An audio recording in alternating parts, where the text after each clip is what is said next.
discussing today is most used perfumes in my perfume wardrobe. I have probably upwards of, if you don't count any minis, I have probably about 100 to 150 fragrances in my possession of full size, and then countless number of minis and samples and different smaller sizes as well. So it's a big deal when I run out of fragrance, and I run out of fragrance on a regular basis actually because my collection is vast, but I don't add to it very often, meaning that I do sort of go through what I have in the most optimal way so they do last well. Now, today, what we're discussing is not favorites. It's not perfumes that I constantly repurchase necessarily, and it's not fragrances that are my signature fragrances. What we're talking here about are perfumes that are in my collection that I have used so much that I can see them being finished up within the next year. So these are the ones I picked, and probably I will get through them in the next year. Let's start with this bad boy. And this is Fraca by Coco. It is a fascinating little jewel in my niche perfumery. Niche fragrances I go through a little bit less, I would say, because I just have fewer of them. That's the only reason.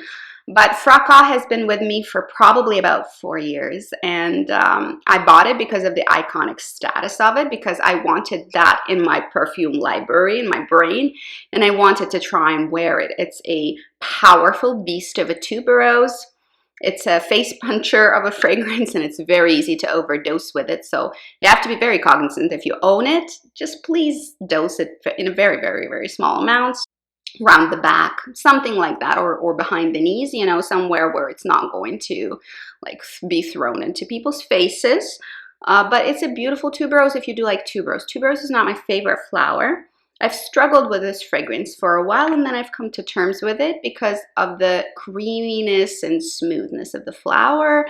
And it's a pretty complex scent all in all, but in toto, if you're going to draw a line and say, okay, what does this smell like? It's mostly tuberose, and it is a heavy hitter. It's a heavy fragrance to wear. There's nothing light-hearted about it. It's a femme fatale kind of scent, and I'm about halfway through it. I think I will finish it up this year. I'll probably make a concerted effort to finish up most of these because they tend to be on the older side, except one.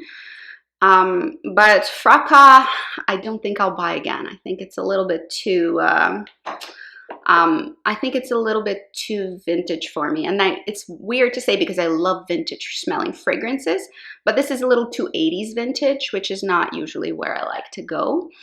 Funny enough, because my next pick is going to be Coco Eau de Parfum from Chanel. The irony. Yeah, Fraca is not going to be a repurchasable fragrance for me. It's just not my thing. Doesn't suit me very well, honestly. Coco, however, really, really does. Interestingly enough, also the hollaback from the 80s. The fragrance style is really, it's that pretty dense, pretty complicated mix, usually involving some spices. And this one does. To me, this smells like cashmere and expensive soap. Chanel, the older Chanel releases smell like soap a lot. Some of the newer ones do too. But this one is lovely, and it's not my first bottle, and you see that I'm almost out, and it's my winter fragrance. So this winter, I am completely confident that I'll finish this one off because this is not that much to last me this season, and then I'll probably replace it. So I've replaced it before. I will keep repurchasing it. It's a beautiful, womanly, cozy scent for me. It's really reminiscent and nostalgic for me as well because it does remind me of those awesome women in my life who, growing up, I smelled using this. So this is my jam, and don't pry it out of my cold dead hands. You won't be able to. The next one is my personal favorite, and it's Balenciaga Paris. This one I do love, and I've repurchased. Interesting story about this one. This is a pretty light-hearted, girly, effervescent powdery violets. And if you do know the smell of meteorites from Guerlain, it's something similar to this. So it's very lipstick, but it's also very light-hearted and lightweight, which I love.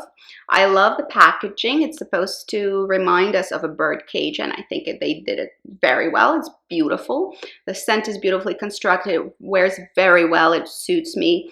So this is definitely going to be a repurchase. I can't say that I've repurchased it, although this is my second bottle, because my first bottle I was using and I used about halfway through, and then I got pregnant. During my pregnancy, I couldn't stand it. I thought it was just the most disgusting thing ever.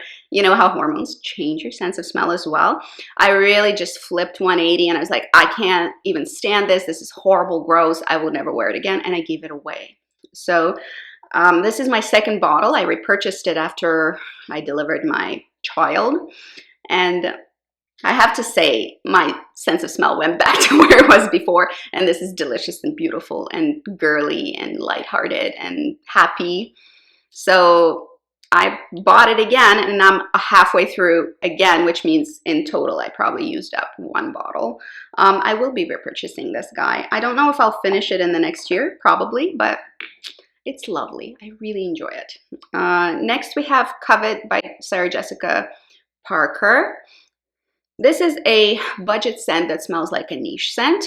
It was featured in my video about fragrances that don't cost a lot of money but smell extremely rich. Beautiful scent. I haven't been wearing it for months now. I need to reach back to it and start employing it again. It's awesome and beautiful and gorgeous and very complex, very layered. It opens up, has some licorice, almost honeyed scent to it. Also some slightly sharper florals. It's got a lot of personality, so this one is a must-have. I may repurchase it, I may not. I'm not sure because I haven't been wearing it for such a long time. I need to see if I'm going to be reaching for it tons or not now. So I'll wear it again and then I'll see how it goes. The next one is the only noob in this batch, and it is Bottega Veneta Illusion. I need to film a separate review about it because I did buy it just this summer, so it's fairly new to me. And I bought it because it was a happy summer fragrance. I was traveling. I went back to Montreal with my husband. We had a little reunion with some of our friends because we used to live there until very recently. And so I wanted to pick something up, and for some reason or another, this one spoke to me at the Bottega Veneta booth. So this is a good summer fragrance. It's figgy, it's fun, it's fruity, it's pretty summery, which is why it appealed to me in the summer, and smells better in the summer than it does in the fall. I did try it in the fall and I wasn't such a big fan of it. In the summer, it's really fun and happy and very wearable. If you like fig, that's a good pick. To me, it almost smells like plummy a little bit, but the ingredients say that there's fig and that's what it is. To me, a good summer fragrance, but nothing I would be repurchasing for sure. I'll finish it off next summer and it'll be a goner. I don't really feel like I need it in my life any longer than it's going to be present in my life. Definitely not a repurchase worthy thing. I will talk to you about it in a little bit more detail and give you a little bit more of a complete, comprehensive review of it. Then we have Must Have for Me. This is Fancy Love by Jessica Simpson. This is a peachy, powdery scent that wears a very long time. This is very, very similar to Burberry Woman, which I've loved since it was released, I guess, for a really long time as well. And they are pretty much interchangeable for me. So if you want to save some money, Fancy Love is a good way to go. But in terms of buying Burberry or this one, I just need one at any given point in my rotation or in my perfume wardrobe. It's about a third gone, actually, so not that used up. But I do tend to go through them quite a lot. And next time, I'm not sure. Maybe I'll buy this one. Maybe I'll buy the Burberry one. To me, they're quite equivalent to each other. So it's been repurchased by me, and it might be repurchased by me in the future again. Next little gem is this one. Again, that's a repurchased bottle. This is Canto Flower. I love Canzo and what they do with fragrances because to me, Canzo is one of those perfume houses that marches to its own drumbeat. They don't care about the trends. They don't really follow the trends necessarily. They do release some interesting, cool fragrances every once in a while. Some of them I really can't wear and I don't think are very wearable for me, but a lot of their fragrances are super, super interesting. They have a twist. They have some kind of a way to approach a scent story that is very unique to Kenzo. And Canto Flower is one of their oldies but goodies. I've bought it for years. Well, I've bought it for years. I bought it twice during all the years that I've been wearing it. And this is a small bottle. I think it's 30 ml. Yeah, it's not gonna last me all that long. It's a beautiful little gem. If you like florals that are powdery, maybe slightly mischievous, but extremely classy and classic, this is a good one. In general, if you like violets, that's another violet gem. I really enjoy violets. You can tell I have tons of violet fragrances. So if you like violets, Flower is a must check out. Must smell. It's a must smell.